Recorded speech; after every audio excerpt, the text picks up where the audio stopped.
这一集欢迎收看《关键时刻》，我是宝杰。过去我们曾经谈过花莲那个神秘恐怖的五子命案，到现在他的爸爸、他的妈妈还找不到任何的一个踪迹。但我们现在又得到了一个最新的资料，当时警方为什么把他的爸爸、把他妈妈从原来的失踪变成了通缉呢？除了那个胶带上面有他爸爸的指纹之外，更神秘的是，在现场居然找到了很多空白的记忆卡。这些记忆卡，警方特别找了专家将它还原之后，竟然是他爸爸不但杀害了他的5名子女，甚至把所有的作案的工程全部都给拍了下来。但怪的是，如果刘志勤把他的小孩子杀害过程全部拍下来的话，他为什么到最后要把这些记忆卡全部都给洗掉呢？好，我们今天请到的6位来宾，对大家非常熟悉的资深媒体人马西平，你好，宝杰好，大家好。好，第二位是网络观察家朱学恒，各位大家好。好，第3位是资深的社会记者王瑞德，宝杰好，大家好。好，第4位是东森新闻社会中心的组长林玉峰，宝杰哥好，大家好。好，第5位是资深的社会记者丁学伟，宝杰，各位观众大家晚安。好，第6位是纪公律师张庭珍，大家好。好，我们现在就是在花莲五子命案里面，真的中间的奇怪的地方太多了。但我们现在得到最新资料，也是警方解密的资料，就是原来在现场有很多空白的记忆卡，而这记忆卡，刘志勤居然把他杀害小孩的过程全部都给拍了下来。我们看这个报道。花莲五子命案至今10年，真相扑朔迷离。现在案情有惊人的发展。根据警方透露，在搜查命案现场时，发现很多空白的记忆卡。经过专业还原之后，赫然发现刘志勤夫妇杀害子女的照片。这也是为何2006年警方对刘姓夫妇发布的是通缉，而不是失踪。而至今真正死因不明的这起命案，现在不断传出灵异事件。他梦到小孩子说：“姐姐，我回来了。”那个大的女儿。很恐怖，他钥匙开我家门，说妹妹走错了，你家在隔壁，干嘛来我家？就那个五子命案的老大就跑到我家去啊，然后我老婆起先有听到是摩托车进来了，奇怪怎么都没有开门关门的声音啊，然后他回头一看，有人站在沙门口啊，他就拨电话给我们，再回头啊那个就不见了。刘家大宅恐怖传闻不断，前花莲县警局长为了破除迷信，曾亲自住了1个礼拜。我照睡，我一定关灯不开灯。嘴巴铁齿，事后却大病一场。好，西平，这2天我们谈了桃园那个台湾版的蓝可儿命案，而且我们的记者去搭电梯的时候，上上下下奇怪了，每次出事的时候电梯就非常奇怪。还有就是在我们谈论所有的命案、所有的凶杀案，最恐怖的、最离奇的、最匪夷所思的，大概就是花莲的五子命案。今天我们得到了一个最新的消息，是警方所解密的资料。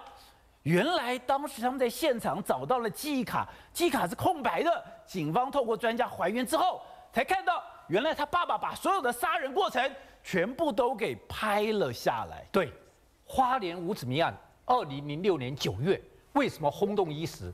第一个，5个小孩子被残忍杀害，是19岁到9岁，居然死状残忍，全部被铁丝缠绕反绑，像蜘蛛一样，蜘蛛一样。好，第一个残忍，第二个。他们的父母离奇失踪，对，不见了，到现在还人间蒸发。好，因此他们这个案子是一个悬案，是，他们父母是失踪，但是警方发觉到刘志勤他做什么的？做什么？他跟照相相关的行业，对，照相相关行业，所以他对这个照相是非常内行的。在他家里面找到很多空白的记忆卡，空白记忆卡，本来觉得没什么，是空白记忆卡嘛，他做这一行本来就有的嘛。但是，我觉得警方厉害，他没有放弃，他想说，搞不好里面有东西，对，拿去给专家去给他还原，是好像电影里面情节，就一还原，吓了一大跳。怎么样？居然他把他自己杀害小孩子的过程，小孩子沉尸的那个浴室的情景，都把它留下来了。所以我们当时讲到说，警方突然把他的爸爸妈妈从失踪变成通缉，对，以为说是那个胶带上面有他爸爸的指纹，对，不止。现在警方里面他更神秘的资料是，原来这些死亡的过程、拍摄的杀害的过程，全部都拍下来了。所以今天真相大白了，原来真的是他爸爸杀的，他爸爸杀的，这简直是匪夷所思。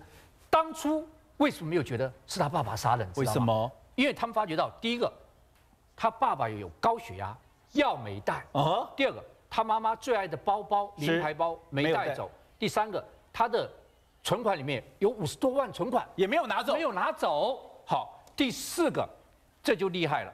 他们有一个现场有个1000元的钞票，里面有求救的字眼，是紧急我们遭绑票。最后一个迷惑警方，这个他们家居然有外力破坏的痕迹，从外面纱窗打破洞，把里面这个锁，这个门锁是家里面很多扭上的，是，所以他们觉得有可能是外面的人侵入的闯空门，所以当时把他们列为失踪。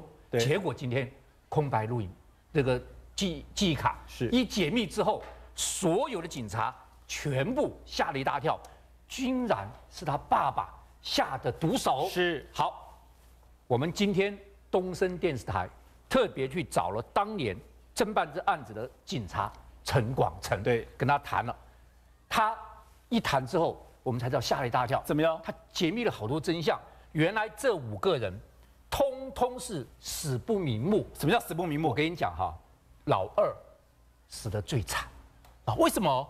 老2哈不但被铁丝粉管，而且反绑，而且用黑面罩罩了头，而且被全身捆的死状最凄惨。最惨是老2。对，这陈广成说他们进去就把老2，为什么老2死得最惨？为什么？因为他们4个基本上都是被迷昏的哦，因为在他们家的顶楼上有找到毒衣藤，这毒衣藤是原住民毒鱼用的，毒鱼用，那是不是给他们喝下去昏迷了？对，老2为什么最惨？他是不是喝的比较少？在杀他的时候有醒过来了，有反抗，有挣扎，因为有反抗，有挣扎，有醒过来，所以他的死状最惨。除了老2死的最凄惨之外，是我觉得这里面最冤的2个人，怎么样？一个是老大，老大考取了大学，是家里面找出什么？他到大学去报到了车票，他已经第2天要去学校了，展开人生的新的路程。第2个就是小女儿，为什么他最后一个死的？证明他最后死的啊！他跟同学去买了饮料，对，带了饮料回家。他死的时候，书包里面还放了半杯饮料。所以所有人看到最多的就是小女儿跟老大。对，因为最冤。小女儿邻居常常看她半夜每天回家还拿钥匙开门，是，他叫她还会转过头来，觉得长得一模一样，而且还长高了，居然长高了，所以常看到小女儿。那大儿子呢？我跟你讲，这个有他们学校的那个家长委员说，他们5个老师来我们这边跪，那来我们这边跪呢，就报警还是给侦办的陈广成，就陈广成去了啊，怎么他们常来啊？就到灵骨塔，是给他们5个人讲说，今天你们有事不要再去骚扰别人，是来找警察。你说办案的警察跑去灵骨塔跟他们5个人讲说，你不要再去干扰到一般的人了，对，你来找我。结果呢？结果他那天晚上他决定去凶宅那边埋伏，对，他爸妈会不会回来拿东西？他就去边埋伏到1点多，怎么样？手机响了，干嘛？一拿起来，他老婆说：“老公啊，这个门口有机车声呢。”是因为他们那花莲乡下很平静，半夜机车声，他们就看，说有个年轻人在我们门口看了一下就走掉了。对，他当天去灵骨塔，没有给他家人讲。是他回去之后就拿了他们5个人照片，对，给他太太跟孩子看。一看，他说就这个年轻人是老大跑到他家去。你说他太太根本不知道他去灵骨塔，也不知道他说他去灵骨塔讲了什么东西。对，白天才去灵骨塔说，你们晚上有事来找我，就到他家去了。好，那学伟，你这就提到说，当时警察都非常 T， 警察觉得怎么可能有这些乡野的传说？当时花莲警察局的局长甚至都住了1个晚上，就没有想到住了7天以后说，没事，但最后他重病1场，甚至你讲过，这个办案的员警也到了灵骨塔，说有事来找我，可是没有想到，半夜他的太太就真的看到老大骑摩托车车过来了。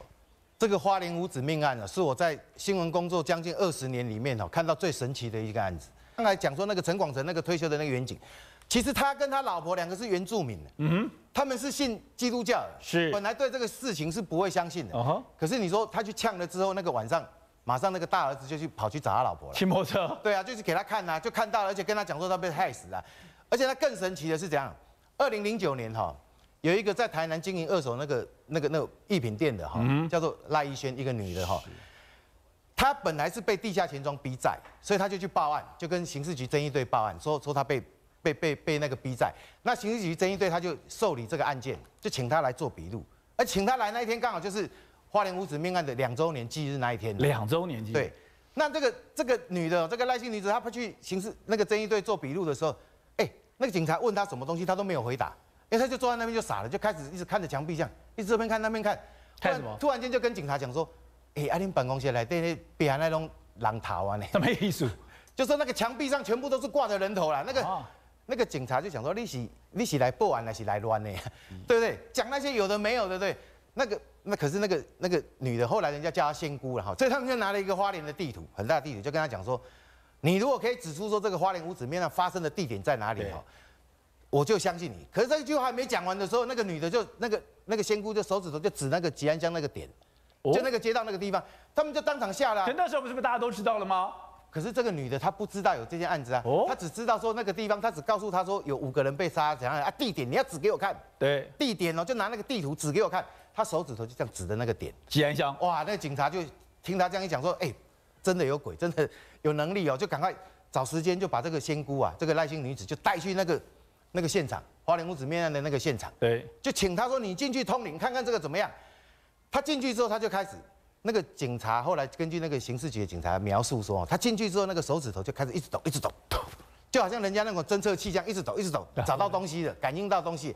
他就跟你讲说，他看到一间教堂，而且有平台有阳台，而且从那个教堂看出去还可以看到一支烟囱。哇，那他们那个想说这个，他说刘志勤就躲在那边，而且他讲说那个林真米啊，就是那个妈妈已经被他先生害死。所以那个时候警察才发现说有白骨啦，有什么东西水流失，就赶快就以为第一个时间就以为是找到林真米的尸体啊，虽然后来证明都不是。那警察就赶快很紧张的就赶快带着他去找附近有没有什么教堂，据他讲的。那后来他发现说，这附近有一个叫做儿童之家，他们就找到那边去找，可是儿童之家已经搬走了，那已经废墟啊，不是啊。那他们就跑去那个派出所再去问说新的儿童之家在哪里。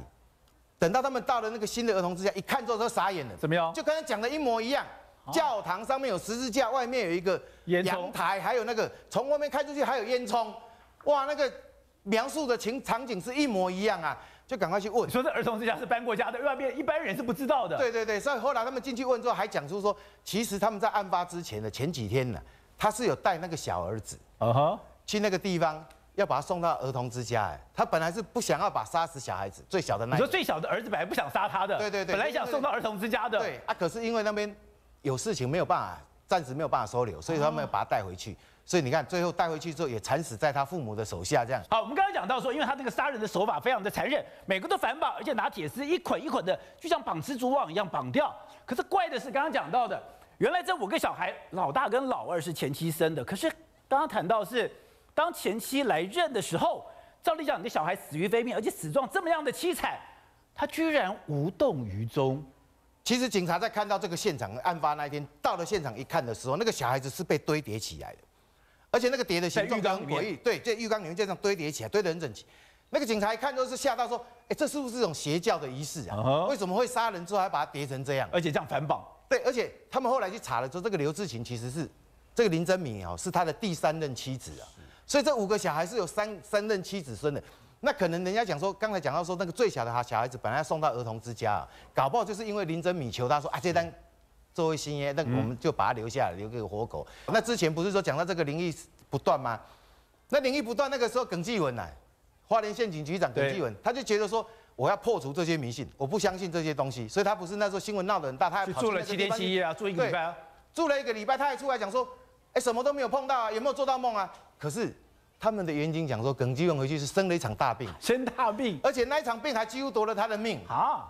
所以我就说很多事情是宁可信其有不要太铁齿啊。是好，那瑞德刚刚讲到了很多的案子，真的你无法理解、无法了解这中间那个神秘的牵连性。我们看到今天《苹果日报》里面又把一个故事带出来了，看到这样的一个女孩子，这样的秀秀气气，你觉得她会杀人吗？她居然把她的男友给分尸了，而她男友拿到的电脑，居然跟之前曾经火分尸案那个女保险员的电脑是同一个。对，没错。2003年12月的时候呢，那么开车这个机车行的这个陈金火跟广德强啊，为了要性侵这个施姓女保险员，所以把她骗来了以后呢，铁门拉下来就把她性侵杀害，然后后来还分尸嘛，分尸以后呢，还把她身上的尸块放在他们的楼上的这个废弃的水塔跟下面的化粪池。这个案子后来破了，可后来警方在追查这个施姓女保险员的相关的一些物证的时候呢，就追查发现这个施姓女保险员的笔电呢，被陈金火叫他的学徒广德强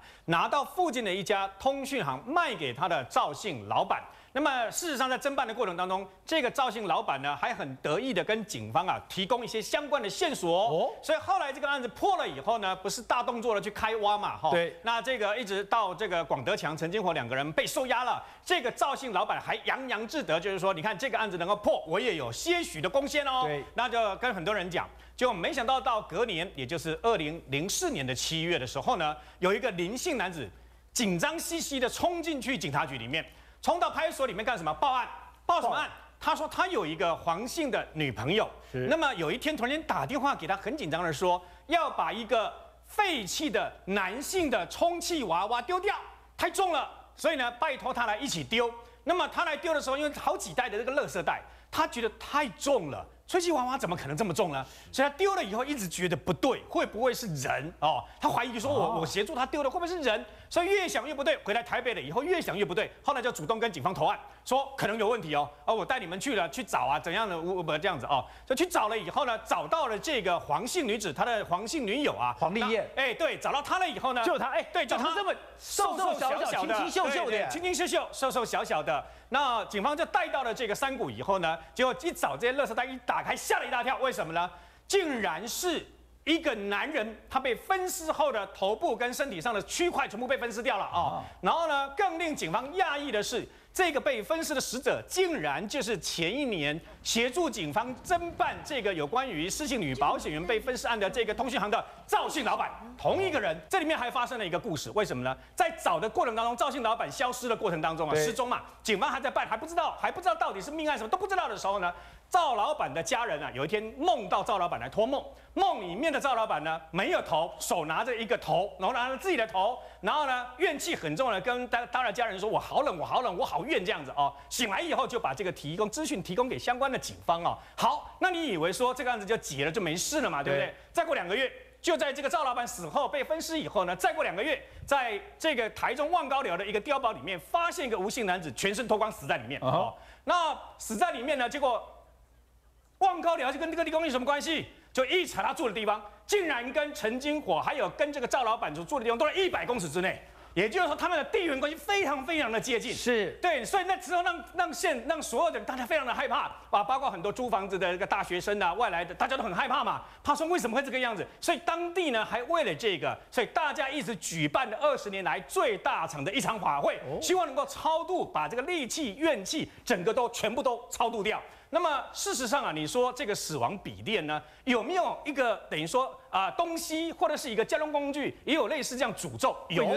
我跑新闻的过程当中遇过一件很离奇的事情。怎样离奇的事情？这个叫幽灵小蜜蜂。小蜜蜂是什么呢？50cc后来有经过改造，就是把那个摩托车的那个管子把它往上翘嘛。你说，然后真的某些物品谁拿到它，谁就会倒霉。这个案子非常特别的原因是因为一开始这辆摩托车呢，因为那个所持有人呢是个年轻人，他把它轮胎加大，然后呢把排气管改造了以后很灵活，可以钻来钻去，俗称小蜜蜂。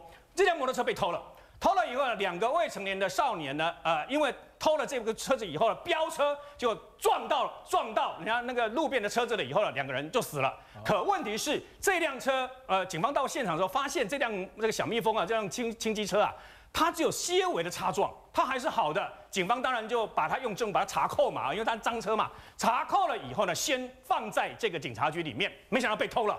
被偷了以后呢，没想到偷出去的人自己本身呢也雷残。这个小偷偷了这部机车了以后又雷残，自撞头自己去撞，你知道吗？死掉了，这部车死了3个人了。然后后来警方又把这个车子又拿回来，这辆车还是 OK 的，就是有一些擦撞的痕迹，还 OK 还可以骑所以警方就把它当作物证，又把它带回了这个派出所来了以后，又被偷了，因为派出所没有那么大的空间来注意嘛，前面又被偷了。偷了以后，这次是自摔，摔了以后没死但重伤3死1重伤。结果呢，后来啊，摩托车又拿回派出所以后，晚上半夜的时候，派出所的警察为了要买宵夜，骑这个车子出去，自己自撞电线杆，警察也撞，3死2重伤，对不对哈？然后呢，这辆车子大家就觉得很奇怪，没想到他后来又被偷了，他总共被偷了4次，结果又被偷了以后呢，偷的人啊，把骑的这辆车是一个等于说啊，这个惯窃，骑的这个赃车呢。他在经过平交道的时候，他闯越那个无人看守的平交道，火车要来了，他就闯过去，他没有被火车撞到，但是火车过去的时候会有那个很强烈的那个旋风，对，结果他被旋到了以后呢，自撞电线杆，他自己本身当场头破血流，脑浆迸裂，身亡，4个人死了。后来铁警局就问之前的派出所，才知道啊，原来这辆摩托车有这么可怕的一个事情，因为他一辆摩托车所造成4条命案，然后3个人重伤。后来啊，铁警局就把这辆摩托车拉回去了以后，把钥匙拿走，然后专人保管，然后再用铁链把所有的那个2个轮胎全部团围住，任何人都不准再去动这一辆摩托车了。好，其实我们刚刚讲到了那个神秘的死亡笔电，怎么怪的是就在短短的100公尺之内。所有人拿到笔电都出事了，而且这一段里面事故不断嘞。我们应该说的龙井乡是一个比较特殊灵异的异度空间呐。哦，因为它这地方好像被3面的坟墓包围住。什么叫3面吗？几乎你看这3脉的地方都是坟嘛。啊，对。然后是它的北、东、西3面，只有台中市的那一区是没有坟地的。是对，而且坟地当然有些是清除了，后来迁葬嘛。可是因为这个地方，譬如说台中市的那火葬场就在它旁边嘛。对对，荣总医院对面那里，那是一个非常特别，因为它的火葬场在坟地里面，台湾就唯一一个地方。你说以前火葬场在坟地，建在坟地里面，没有空间啊。殡仪馆在市区，可是那个火葬场在里面。那这样会有什么问题嘞？不是啊，因为我自己走过这么多地方火葬场的地方哈，那个地方就特别不同的气氛呢。而且它的停尸间啊什么都在里面。是。那前几年的时候去的时候还觉得不太舒服，因为晚上如果有一次朋友是7点火化9点多出来的时候，整个空间的感觉是昏黄的，有点到了幽冥界的感觉。然后一直脱离不开的感觉，那实际上是我朋友的爸爸，那王者依附在我们的车上的时候，给我产生了一种错觉啊，在你的车上哦，对，他在讲说人死后呢，就像睡着了醒不过来的感觉一样。我曾经在陈金火被枪决前，就是做完那个录影之后，我得到法务部的同意去看陈金火，在看守所里面跟他对谈了1个小时，前半个30分钟他是不说话的，他定定的看着我，非常冷静，而且非常锐利。讲完半个小时，他觉得得到他的信任之后，后面半个小时换他说话。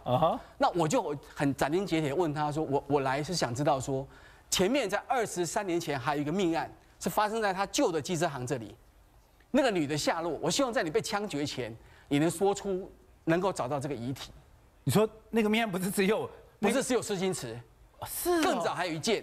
而且我要去之前，我就有一个意识到说，陈金火可能问我说他到底杀了几个人？是。这果真，他真的问我这个问题，那我的感觉是2个女的1个小孩啊。所以我跟他讲这句话的时候，他问我说：“你觉得我杀了几个人？”我说：“我认为你至少杀了2个女的1个小孩。”结果真的这样？他停了10秒钟不回答，他没有讲话。他说：“不是我杀的，人不是我杀的。”可是我说：“那你吃人肉啊？你到底有没有吃人肉？”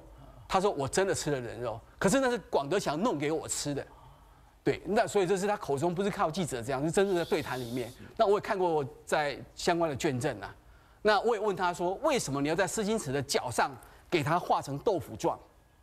他不答出来，他也不说为什么。那是让他不能走路嘛，灵体上的痛苦不能走路。好，那我要讲的说，这个空间里面很奇怪，就是说这是第一次发生23年前许瑞芬失踪案，是他的机车停在他的门口，可是没有找到许瑞芬。然后这个是，那第二次他搬回家，搬回大甲的家，然后第3次是搬到这里来。然后第4次是他买的房子在这里哦，他迁了这么多地方。那这个房子呢，这块地呢，依照先佛的说，这块地是香烟地 ，Huan Day， 香烟地，绝世的人才建的这个房子，就是说这个原来的地主是断了香烟，没有人祭拜，可是土地变成地塞拿到之后变成香烟地，他盖了之后，他的房子刚好正对着这个相冲，这是无尾巷。那香烟地这地方的住的人呢，基本上他们怎么样？他们白天做生意，晚上都外地做，不住在这里。那后来这个是一个金子店的老板买的这个房子，听说他住进去第3天还第4天，在收垃圾的时间，他就穿着内裤跑出来，然后愣在马路中间，他不知道自己为什么出来。他看到他房间看到一个，他在浴室看到一个穿白衣服的女孩子，所以跑出来，他吓到了。是。那后来他把房子又卖掉了，现在是一个中医诊所的老板做，而且生意非常好。哦，对，我想他有做一些。对，因为有人讲说，不同的行业它其实不需要不同的路，就像我以前听陈培讲说，做政治人物来讲。路冲越旺，你如果搞政治的，或者是你有搞一些跟别人不一样的，有的时候你越需要冲撞，越需要激荡，你的等于说生意越好。对，确实是这样。那陈金火是一个台湾创下的一个案例，特殊的案例。那有机会去跟他对谈之后，当然因为他要讲，他有点想讲。我说我希望你去圆满20几年前的这个疑似被你杀死的女孩子的命案。是。那但是因为管理人员拿出了录音机，所以他就不讲了。啊。那他一再说，他相信。伊讲我跟你修书，我读个我跟别人用读个做修书，绝对我也去用庆管啦。他相信他会死，但问他之后，他还拖了1年才被枪决。那陈金火基本上我认为说，他的意识从小就一直在沮丧失败中，在这个旧机车行的对面有个大楼，也是荒废的，这旁边非常非常繁荣，可是大楼是不太有人住，几乎荒废下来。我觉得说，当然龙井乡是一个人丁很兴旺的地方，可是同时因为过去的坟场。吸引了很多邻界的朋友来居住，那这里就发生很多命案，包括我去看完的那个月，有一个男朋友呢，有一对男女朋友吵架，结果呢女孩子在顶楼跳下来，男朋友在楼下看到叫他没办法制止他，就他跳下来，女孩子跳下来，他抱住他，结果女孩子死亡，男生呢也重伤。是哦，那是5月，6月份就发生一对夫妻，一对男女朋友又是烧炭自杀的案子，所以我觉得这个空间里面，当然。人会发生事情，除了临界的力量影响之外，还有个人的冤亲债主也是主要的来源。好，玉凤，上礼拜我们谈到就是这个台版的蓝可儿命案，后来你提到说最诡异的是，对，竟然不是我们压一台哦，所有的记者进到电梯里面，这个电梯就不动了。但怪的是当地的住户一进去，那个电梯又正常了。我们发现很多案件里面。电梯都是那个最敏感的。对，其实我们在跑新闻的时候发现说，电梯这个东西好像可以穿梭阴阳两界一样。你说你进到一个凶宅里面，你这个电梯你到底进不进得去？他就告诉你说有没有冤情的。这个电梯的就是这个桑尼他那个酒店的地方。然后我们东森记者去采访的时候，我们上礼拜不是有讲吗？他进去的时候一样嘛，跟上面的讲好了，我们去嘛，派出所也就说好了，我们就按电梯，然后门就打开。进去之后还有其他家的记者，我们一起进去，跟我们的同事进去之后呢，门按下去，滋。卡住了，合不起来，弹回去，合不起来，又按了一次，卡住又弹回去，又合不起来，就这样子，当3次，完了大家都觉得毛毛的就退出去，然后就有人就说，电梯应该是派去啊，应该是坏掉了，但是其他的住户就回来了，然后大家就看着其他住户进去，然后按。没事，其他住户就没事，大家就这样子面面相觑，因为我们常跑这种命案嘛，对，我们都知道怎么样，有鬼，一定是有鬼，所以呢，他们就退出去，换了另外一个住户搭电梯，结果门就关上了。他说第一个想法就是说，你没有去过那个地方，你很难想象说那个命案的现场到底是什么样的氛围。他说很多时候呢，他一开始他还没去的时候，他说不就是一场意外坠楼吗？什么托梦，什么我让 connect 啊，都是炒作。但你走一趟，他只想说。于涵勋，你是不是有话要说？那种感觉吓坏了，好像是电梯，然后带你穿越到另外一个世界里面，门关不起来。OK，你刚刚讲到说，很奇怪的是，在很多的案发的现场里面，这种电梯都是最敏感的，也是最灵异的。对，其实有个说法是说，因为电梯是密闭空间，所以呢，如果你一些体质比较特别的，你就会感应得到，或是比较你自己有一点害怕的话，你就会吓自己。但是有一个就是警政大楼，桃园的县警局，在这个地方，因为他以前发生什么刘邦勇命案，有8个人被拖到哪里？被拖到警卫体里面，一个枪决打掉，所以呢后来没有办法嘛，没有人要住，所以把管理改成县警局。县警局之后有个电梯，你变成警察局就不会有事了吧？大家就想说，我变警察局应该没事了吧？但是他这个电梯大楼这个位置是哪里？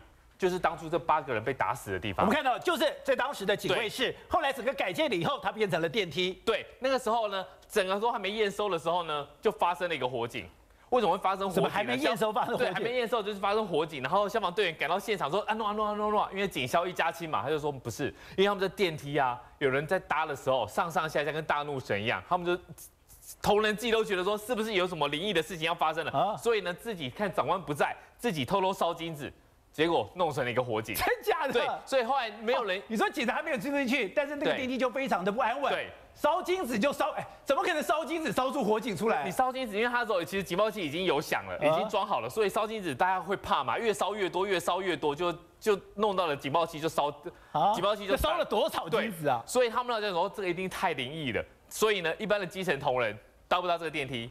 不搭这个电梯，不搭这个电梯。但是很多时候，局长住在6楼、7楼那个地方，你分局长或是其他的官警，你是不是要来开周报？对，每个礼拜要开周报。他们说他们搭这个电梯哦，原本要到6楼，停在3楼，然后就说算了，那我们就回到1楼好了，就冲到顶楼。所以呢，上下都没有人，就是到不了6楼。到最后是侯友宜真的受不了了。侯友宜那个时候就想说，等下有同仁自己在上班的时候还要去买这个，去求这个平安符，所以这个侯友宜干脆。你听说对，还要用这个文胜店的平安符？他说真的没有办法，因为他说你住进去的时候，你那边驻地，你进去那边办公的时候，有时候你晚上睡觉会很累，所以呢你没有办法回家睡觉嘛。你明天早上可能09的班你要上班，他就趴在那个地方，就听到旁边棒棒棒棒棒棒棒棒，他说谁在跟你开玩笑？睡觉醒来，然后戴眼镜一看，旁边的马克杯。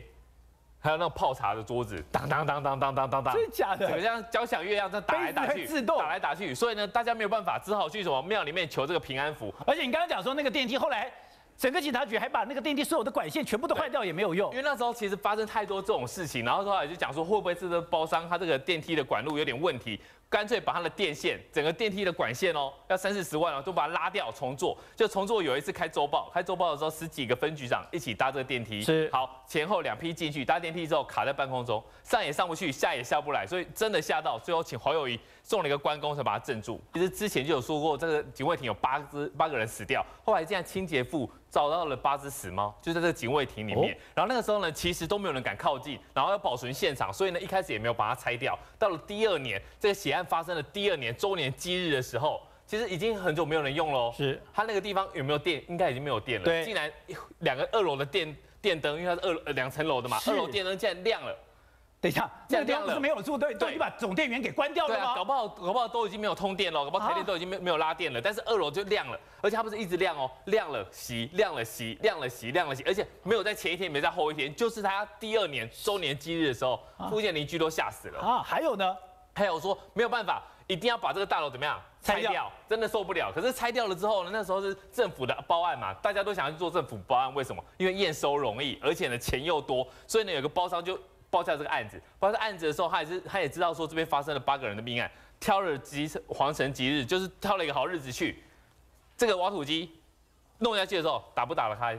打不下去。挖土机要挖的时候停住了，停住之后，其实现场有2个，他说没关系，赶快，时辰要到了，另外一台进来，还是一样挖不下去。挖不下去之后，他就说完蛋了，就开始拜。拜完以后还是不行，他说不行，这个东西一定要今天动工，没有动工的话，后面的事情一定了不了。他去其他的地方哦，其他同业调那个挖土机，就说你把细块埋 ，OK， 试得动，然后请大货车、拖板车拉过来，这边又卡不住了，还是挖不动，然后最后也是拜求神拜佛，然后弄了很久之后，终于可以了。但是这个包商这个案子做完之后，他怎么了？跑路了。他生病完，然后最后跑路。你的包商还生病？对，有人讲说，第一次有人做警察的案子，做公家机关案子会做到跑路，就是这个地方气太重了。好，那学伟，刚刚在讲这些故事的时候，我们知道有些地方真的非常的奇怪。那其实这个地方真的很恐怖。这个地方是60几年盖的一个老旧公寓哦，在万华一个老旧公寓。是啊，那个时候这刚开始盖好时候，前10年这个地方是很正常，没有问题。那等到民国79年的时候，突然发生一件案子之后啊，这个地方就开始不平静。就是有一个老兵啊，他就跟一个住在这个4楼顶楼的那个一个小姐哦，就是同居嘛哈。那这个老兵就为了这个女的花光了很多的他的所有的积蓄啦。那等到有一天，这个老兵又要去找这个女的。他就在楼下一直叫，可是没有人要帮他开门呐、那他就开始按电铃啊，对不对？他住户他就按电铃啊，希望说有没有人可以帮他开门。对，那竟然没有人帮他开门，那这个老兵就想了气啊，我说要去找他的同居人嘛，他就干脆自己爬，对，就爬那个外面的那个铁窗这样爬，那也不知道是怎么回事啊，爬到上面啊，那还有很多人探出头来说，阿玛丽洗在背下面。啊，他也不理，就爬，突然间他还有能力爬上去哦。对啊，可是就爬到半夜，他们突然间邻居住户就听到嘣一声，大家跑出来看才发现这个老兵从楼上摔下来。哦，而且你知道吗？他摔下来不知道是有划到那个铁窗还是怎么样？怎么样？他的肚子是整个剖开的，是肚破肠流，躺在地上。啊，那个时候就大家就觉得很神奇啊。那个1楼那个就很生气，就说啊你来家贝啊吓死，给我吓在我们家门口，吼，他就气得要死。当然了，谁都会气啊。对啊，那好，那自从这个老兵死了之后，开始这个地方就开始不平静了。隔年哦，民国80年，这个地方就1年里面就有6个人死于非命了，有人跳楼自杀，吼，还有人出门出车祸死掉，而且更当时跑出来骂他说：“啊，你都不是西连文达门口那一家人，他们休假的时候，一家人出去玩的时候，竟然出车祸，而且你知道吗？那个屋主2个人，那个屋子里面2个人也是车祸之后也是肚子破掉死。好，那有一个他在爬，他之前那个老兵要去按电铃的时候，也有一个人用3字经骂他，讲你半夜不困，你早来家里乱下面这干嘛就不帮他开门那个也在隔年也是出车祸，也一样是被一台那个拖板车从肚子碾过去，也是整个也一样长流，对，就死状几乎跟那个老兵一模一样啊。那从此这一栋大楼真的是每年就这样，几乎死了很多人呐，得癌症的啦，跳楼的啦，上吊的啦，还有刚才讲过出车祸的，就一大堆。那后来人家就讲说，怎么办？我们这个地方一直不平静啊，还有人在那边发疯的。他们就想说，大家住户就开会就想说，我找一个找那个建商来重盖好了，因为那个公寓也老了嘛，想说我们把它重盖好了。他们就找了一个蔡姓的建商来，那个建商来看了之后，这个老旧公寓地很方正啊，他觉得很不错啊，那个盖起来大楼一定是卖得很好。好，他就回去同意了他们的那个要改建的计划，就是一回去之后，隔没几天就传出来说，这个蔡姓建商竟然暴毙，就竟然中风死掉，脑溢血死掉。所以在大家以后来了这个地方说要重建，建商一来没有人要做，因为这个地方太神奇了。那后来他们没办法，就找法师来看。你知道第一次请的法师可能是个道行不够啊，来这边看看之后做了法之后回去，竟然那个法师也生病了，法师自己都受不了。第2次又找了一个法师来，他也不讲什么，就偷偷跟请他来的那个人讲说，家袂使大人，上好跟搬走啊。好，因为他后来讲啊，他后来人家才问才知道说。这个地方本来是蓄阴的地，那个地叫蓄阴，像刚才叫张律师讲，这叫做蓄阴的地。那你平常没有事的话就没关系，可是因为这个老兵当初摔下来死的那一刹那是抱着怨恨啊，怨气很重走的，所以那个地方他就可以在那个地方开始结界，结一个魔界，对，就是所有的那个怨气不好的东西就开始聚，所以聚久了之后，这个地方就开始不安静。那怎么办呢？他们每年就住户就开始中原的时候就做一个大规模普渡，连续普渡了很多年，所以慢慢的这个地方也没有了。慢慢平静下来。对啊，可是像我表弟他们，就是因为他妈妈发生这种事情之后，因为赶快搬走了，现在不敢住在那边。好，我们休息一下，回来。